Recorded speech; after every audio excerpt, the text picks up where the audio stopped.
कि पलट के देख ले एक बेर तोरा कीजे तो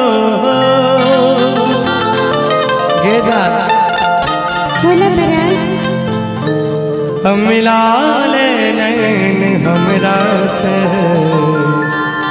तोरा कीजे तो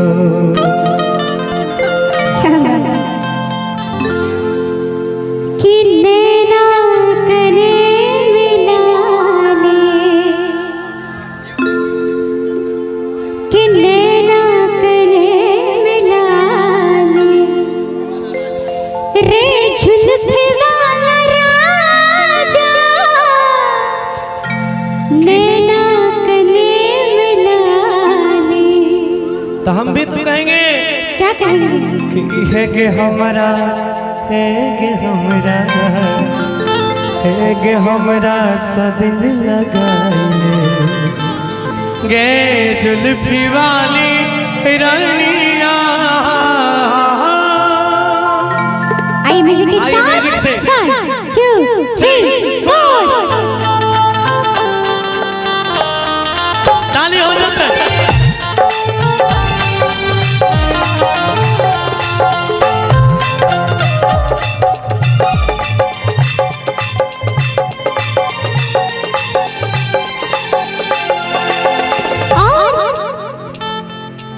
नैना कने मिला ले, नैना कने मिला ले रे झुलफे वाला राजा, नैना कने मिला ले रे झुलफे वाला राजा, नैना कने मिला ले रे झुलफे वाला राजा, नैना कने मिला ले रे झुलफे वाला राजा।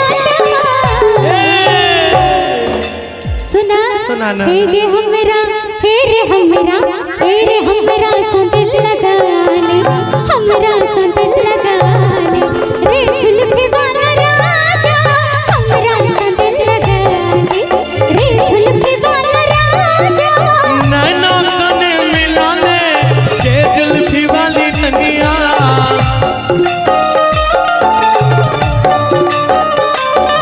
ओके नैना कने मिला ले के जुल्फी वाली ननिया। है के हमरा, है के हमरा, है के हमारा सा दिल लगाइले, हमारा सा दिल लगाइले के जुल्फी वाली रानिया, हमारा सा दिल लगाइले के जुल्फी वाली रानिया। नैना कने मिला ले रे झुलफे वाला राजा, नैना कने मिला ले।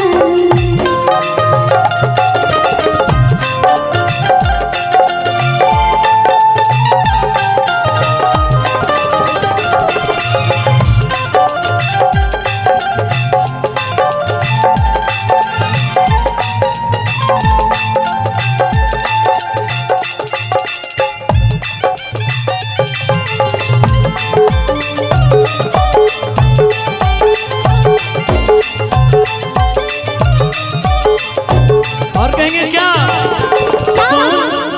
चल छे तू के रास्ता आ तारा कमर हिला के,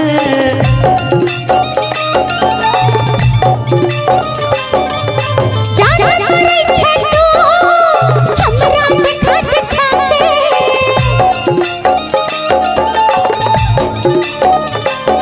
आगे चल छे तू के रास्ता आ तारा कमर हिला के। जाना करे छे तू हमरा देखा देखा के, हे रे हमरा,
के दुल्हा अपन बना ले।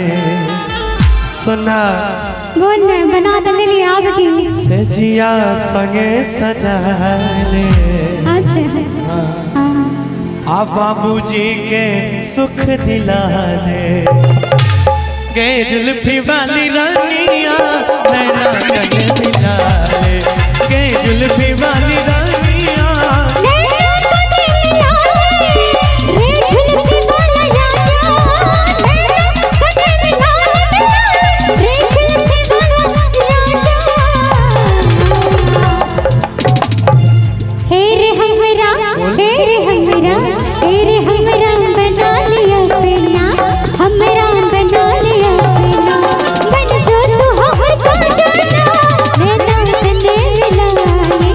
रे झुलफी वाला राजा अपन नैना कने मिला ले। गए जुल्फी वाली रानिया नैना कने मिला ले। रे झुलफी वाला राजा अपन नैना कने मिला ले।